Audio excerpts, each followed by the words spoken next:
बिस्मिल्लाहिर्रहमानिर्रहीम। Welcome back to Sana Khan food secret YouTube channel. आज की वीडियो अपनी जल्दी से करते हैं स्टार्ट। जैसा कि आपने थंबनेल में देख चुके हैं, छोटे बच्चों को दवाइयाँ नहीं दी जाती जो कि उनकी सेहत के लिए मुज़र होती हैं। कोशिश करें उनको दवाइयों से, एंटीबायोटिक से जो है वो दूर रखें। तो इसके लिए हम आज आपके लिए एक फार्मूला लेके आए हैं, एक रेसिपी, एक टिप लेके आए हैं जिससे आपके बच्चों का जो फ्लू है, उनके अंदर जो जमी हुई बलगम है, वो फ़ौरन जो है वो ख़त्म हो जाएगी, बाहर निकल आएगी। सबसे पहले आपने क्या करना है, अदरक को कूट लेना है एक छोटा सा टुकड़ा लेके, और 1 चम्मच को जो है आपने वो गरम कर लेना है।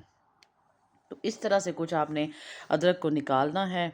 फिर पहले आप 1 चम्मच को गरम कर लें, उसके ऊपर आप गरम जब होगा स्पून तो उसके ऊपर आप अदरक को कुछ इस तरह से निचोड़ेंगे।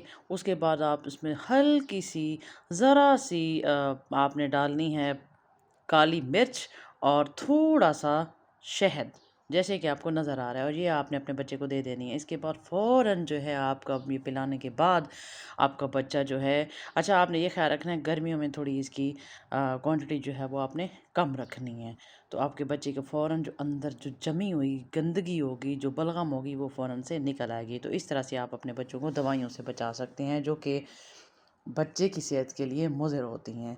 तो अपने बच्चों को उनका ख़्याल रखिए, और गर्मियों में गर्म चीज़ देने की बजाय अगर इस तरह का कोई मसला है तो आप उनको ठंडी चीज़ भी ना दें, गर्म भी ना दें। लेकिन अगर बुखार है तो आप उनको बार बार नहलाएं, जिससे आपके बच्चा जो है वो फ़ौरन ठीक हो जाएगा। दुआओं में याद रखिए। अल्लाह हाफ़िज़।